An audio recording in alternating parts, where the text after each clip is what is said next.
nó cần lấy kitchen sư số mấy cái này keke ấy giờ tôi sẽ cần lấy kitchen này chứ Manipuri mathel all kinds of Northeast ngari không đó ô sư số mấy cái chẳng có khi nào ra mới wholesale rồi cần lấy kitchen gì vậy ha gì vậy mà sinh vai ngari Kasi ngari, nga saya sunod ngari udah teka liya sila sunod. Oh, saya du Manipur gitu paita candle. Wow, asi suloy shure na. Kayo no poire ya isa chicken gina sige. Ngari. King chili, umorok ya char. Fermented soya bean, hawai jar hai ko. Yung chak sulai rin ang yung. Kamba. Oh, asi yung chak ro.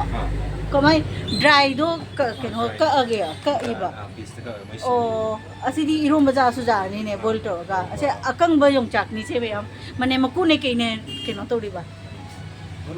Maru ja de only maru. Chaho bisia. Asida chaho. Chaho su ni kyam ti riba chaho. Ha? Jeng somna sina bisia. Chaho ki buzia? Mai bo chaho ki buzia kya pi riba packet ta. Jo kar packet ta. Ha? 12 rupees. 10 20 12 oh अच्छा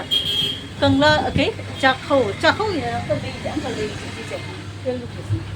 जी अब तो जी अच्छे हमको charge नहीं से पूछे Sira kong marok to. Ukrul gi. Sira खोंग chilli से उखरुल की नहीं उमरक चावरी ने उमरक है मैंने अखोई असिंग सांग या अखोई की उमरक तीना राउंड नो कोई ना सिना कबो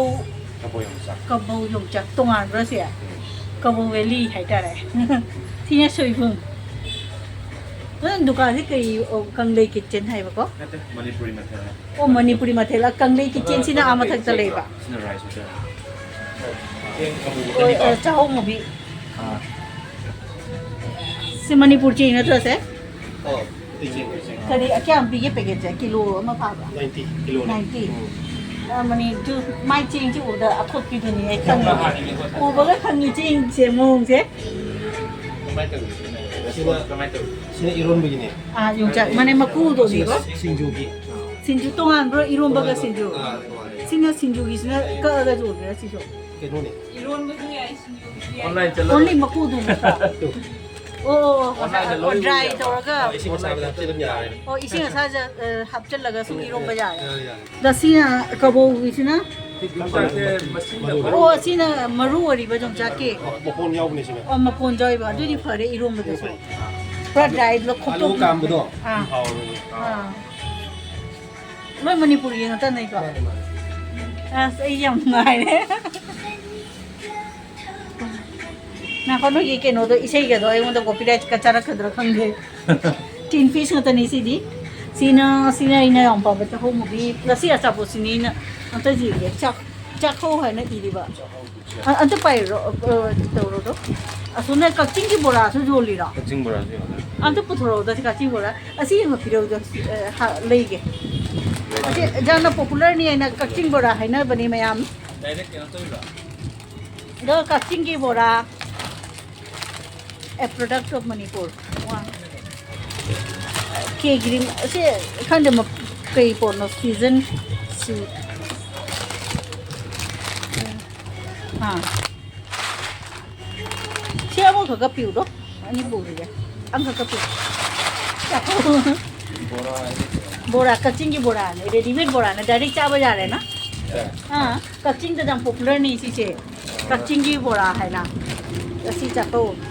enya udawa pot si do cha dri ba pot se maming di ta re ba Hari bob ne. si pura hari o chu kaw ri ne hari bo si jum su lei ri si kari no Sinama. dal chini do cinnamon do no si matel da no so sida khajing gi na prawn dry fry ma sidi jam no ai de cha ho gi rasgulla Sahaw gula. wow asiu me sai na u de ne si kya pi ri ba ta age mo do 135. 135 cha ho gi bora kaching bora soibum sidi ore aina se cha dri ba po chini se am ta manufacturing date che kam kan ke am ki no Yang kaya in Manipur 24 September no bani September. 135 mane other state na 150 aduga sina kachingi bora Asamnya 8 pokok kerak wan kita tu. inat besan hai sina kari ba ha inat besan hai sina mitei besan ro kari hawai na ಚೆನ್ನಾಗಿದೆ oh chana yellow peas matar gini matar jam no ai sona fermented soya bean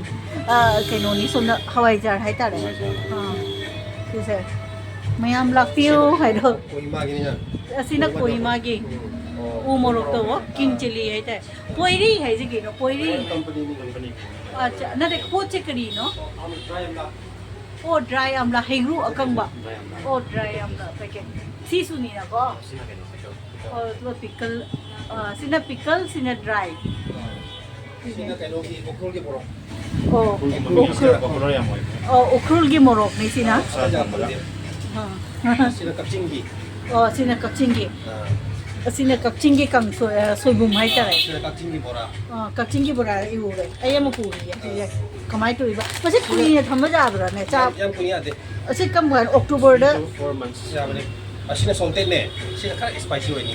oh salted ke spicy ko tongan dra spicy ne kaino na chips kumbo adu milta yam spicy original lucy male na ado how budi sina salted khato hoiba sina chips to maina kha spicy hoiba butoro do ji ge ma gi masak se che masala mai tangi na si so october 24 da adu sina sina ko watin do oh watin khangi angang khoi watin hayo do gula rasgulla se jam nonga de mite gi su rasgulla chaho movie gi rasgulla mayam chaho gi manipuri black rice gulla from the soil of manipur ai loi pu hra ni noi dukan khali ai ho ni do asi ma pu ni si su ilisa ha ilisa dry fry curry wa no ne ilisa dry fry kai de manipur de ilisa jam phang de hai daga ma pang mane karo ni gi apa barma ni burma on de ilisa phang bra na ado moi ilisa se akoi ma de siga cham cha lai mo ni oh macam chai ilisa sina hawai jar dry sina ilisa gi achar wow ilisa gi achar asina ilisa gi dry fry to ba khajin fry sire khajing fry do loi ke nu ngata ni machal ngata ni na okul ge molok to powder oh asi morok se ukrul ge si gi powder ori ba asina machal ni na ko machal lagi chili flakes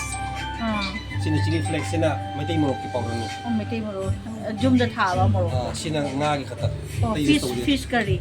si asi curry happy nga nga thong bada bo just hapulo yare te ka hapulo yare tilo chanam hapudo happy ro ado si chai biro yare ate hapulo yare asina hai bo khang ya hari bo fi u le na khang ya ai na u do bo sing si cha spicy ni kira ho jing chi na ho cha ga ji ye cha ho bu ji a asi ni o ekini cha mane se me ngai re oh le likla gi loi manipur cha tra si phang ne likla gi juice pineapple ge tamarind ge ke as mangi si so lai re nungai na isei se ai ngonda copy da cha ga dra khang de ko se asina chicken ge sinju lai re asidi keno de ta ni adis na miss very si umoro pari ni ye ngo se me jam nungai re wow kangla garlic sanam ni kangla oh garlic ke khange bhujia manung da chanam ngata gi flavor lak pani ko khange ai cha re chi se thang edu lo roi ai edu taste khange taste khang da ba sa machal fish curry jam nungai se kya koi re hang ba siga koi ri ko oh si khajing le thumja pi le khajing thumja pi soibum kai achar ngata ra sa ya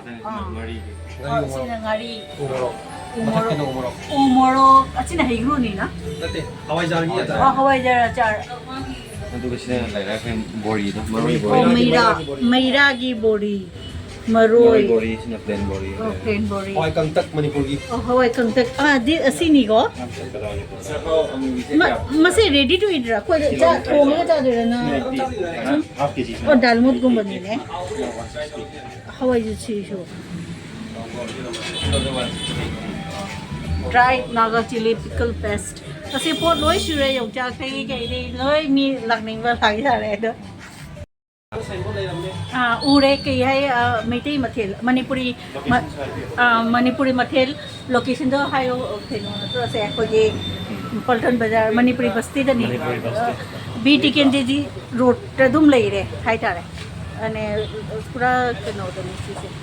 มันอะไรนี่อาศัยโน่นห่างวันนี้ไม่ยอมรับฟิวฟีอาศัยนี่อย่างนั้นลุยกี่แค่ซีเดียวซีดุการซีกันหน่วยเลยฟรีกิฟต์ลิกลากิสกิฟต์ฟังเนี่ยคอย thank you so much juice นี่แค่ยี่นะ pineapple กี่อ่ะมันทำอะไรกี่ยำหน่วยเลย thank you ไอ้มีแต่สุดท้ายกี่มาทั้งเดสไมไอ้ยำหน่วยเดสไมห่างกันนี่มีแต่ยี่ก็อูโมโรก็มาทีไปแล้วจำไว้คอยนะอูโมโรเซ่ไม่ปัดลีเดนะมาดีมาปานจะปูบจ่าเจนะกังหันแล้วก็ดีไปหน่วยเลยคันไปเลยเคยจะเลยमणिपुरी मथेल लगी लिखला की product अनी का juice अखोइदा मंगे की juice का कीहो की juice का अखोइदा फ्री द पीरे याम हराव रे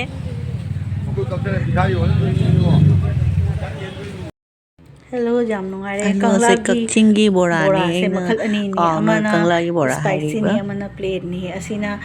चाखोगी रसगुल्ला दुनी अमसिना लिखलागे फ्री गिफ्ट नि सिना किहोमगी जूस नि अमना मंगेगी जूस नि असिना चाखोगी भुजिया नि असि हपोरे खोय ngasi कोरुबदो मितेगी achapot asi aina chade ba pot ngatani haidi ek amufok chadri ba pot ni chahogi rasgulla ka se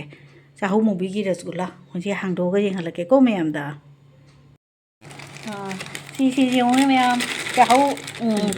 chahogi keno do rasgulla do chahu mubi gi rasgulla ni si mayam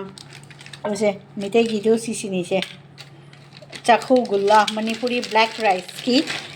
gulla si ni mayam aduga sigina keno do china chahogi keno bhujia do smaitori se chahogi king mubi ni ahnyama kangla gi sorry kakching gi bora hai do smaitori mayam maming de mayam ra tare kakching gi bora se tv youtube ta su ure si se mai da mo se matar amom happy chana ra matar se my happy ya ba ama so akoi spicy do cha re spicy se thugai re ama se thugai re ge ji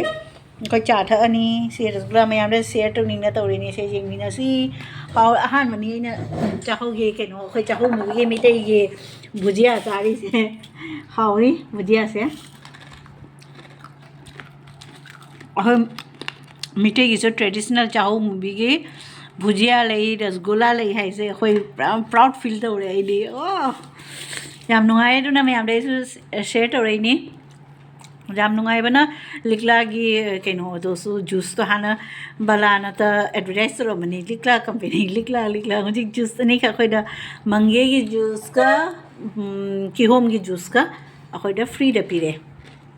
Manipuri मथेल ना पीरक पनी the खोई चा थगे ngathang video se na mi ba achapot mayam se hangdo ga kamai ओरि हैना थिनि याम नुंगारे ngasi